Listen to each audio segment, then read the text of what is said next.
नमस्कार, आप देख रहे हैं नेशन भारत। मैं हूं मनोज चतुर्वेदी। राजद के पितामह और लालू के हनुमान कहे जाने वाले रघुवंश प्रसाद सिंह उर्फ रघुवंश बाबू आज दुनिया को अलविदा कहकर चले गए।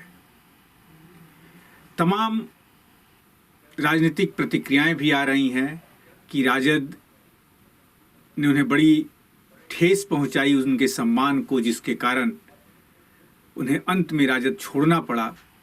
लेकिन तेजस्वी यादव आज उनके शोक की जो खबर आई, उसके बाद तेजस्वी यादव क्या कुछ कह रहे हैं आपको पहले सुनवाते हैं। आदरणीय रघुवंश बाबू जी हम सब लोगों के अभिभावक रहे और पार्टी के एक मजबूत स्तंभ, एक प्रखर समाजवादी नेता, गरीबों की आवाज़ और ख़ास तौर पे हमारे पिता से जो संबंध रहे, उनके पिता के नहीं रहने के बाद जो मार्गदर्शन, जो गाइडलाइंस जो उनका रहा, हम कभी अपने आप को अकेला नहीं समझते थे। आज उनके निधन की खबर सुनकर के हम लोग सब लोग जो है मर्माहत हैं, दुखी हैं और कोई शब्द नहीं है जिस शब्द को हम लोग जो है व्याख्या कर सकें। लेकिन लंबे समय से कोरोना पॉजिटिव होने के बाद तो निमोनिया की भी शिकायत थी। जब पटना के एम्स में जब भर्ती हुए तो हमारी बात हुई, डॉक्टरों से भी बात हुई थी। हम लोग सब लोग कामना करते थे कि जल्दी स्वस्थ होकर के, ठीक होकर के वापस आए। फिर आनन फानन में जब दिल्ली गए, हमारी जब बात हुई, जब वो दिल्ली जिस दिन एम्स में एडमिट हुए उस दिन भी हमारी फ़ोन पे उनसे चर्चा हुई, बात हुई। पूरी बॉडी चेकअप कराने के लिए वो दिल्ली गए थे, टेस्ट रिपोर्ट आना था। और कुछ चंद दिन पहले जो है हम दिल्ली उनसे, आपने सुना, ये थे तेजस्वी यादव। शोकाकुल थे। कहा कि आज राजद के सर से एक अभिभावक का साया उठ गया। एम्स में गए थे, मेरे से फ़ोन पे बात हुई और हमने कहा था कि जल्द स्वस्थ होकर लौटिए, और उन्होंने भी कहा जल्द स्वस्थ होकर लौटूंगा और मिलकर फिर से संघर्ष करेंगे। लेकिन राजनीतिक सरगर्मियां भी तेज हो गईं। जदयू के ललन सिंह ने बहुत बड़ी बात कही है, वो भी आपको सुनवा रहे हैं। रघुवंश बाबू एक समाजवादी नेता थे, बिहार के एक जाने माने प्रतिष्ठित सम्मानित नेता थे और आज हम लोग के बीच नहीं रहे। उनके निधन से बिहार ने एक सच्चा बिहारी,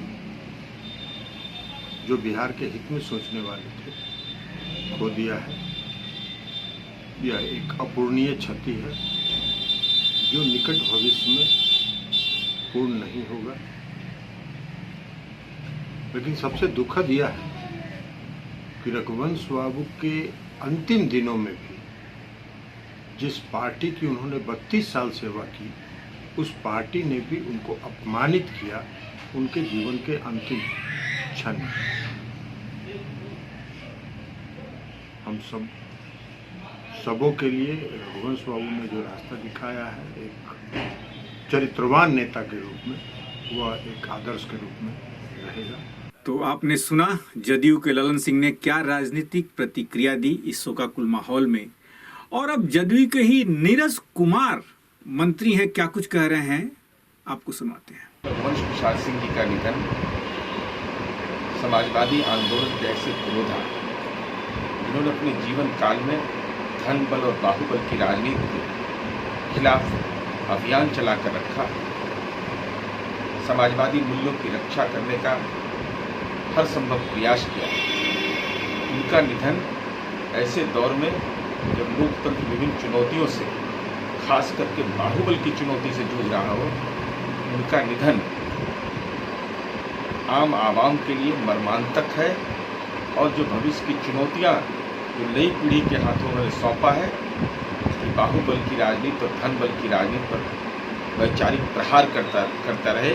ये थे नीरज कुमार, बिहार सरकार में मंत्री, जदयू कोटे से, और ये अपनी संवेदना प्रकट कर रहे थे। लेकिन रघुवंश बाबू का जाना समाजवाद के लिए एक बहुत बड़ी क्षति है। उनके जैसा प्रखर वक्ता अब समाजवाद को शायद ही मिलेगा, चाहे वो संसद का गलियारा हो, विधानसभा की गलियां हो, या अधिकारियों को तुरंत जवाब देने की कुवत, शायद ये रघुवंश बाबू में ही थी। तो कहा भी ये जाता है कि व्यक्ति तो चला जाता है लेकिन अपने निशान छोड़ जाता है।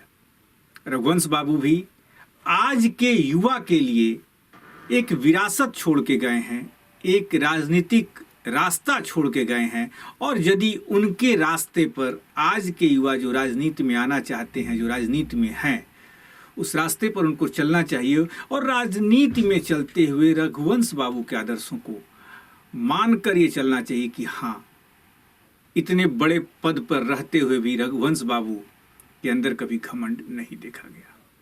कल नेशन भारत चैनल उनकी अंतिम यात्रा की भी दृश्य आपको दिखाएगा। आप बने रहिए नेशन भारत के साथ। नेशन भारत चैनल को सब्सक्राइब कीजिए, हमारे फेसबुक पेज को लाइक कीजिए। नमस्कार।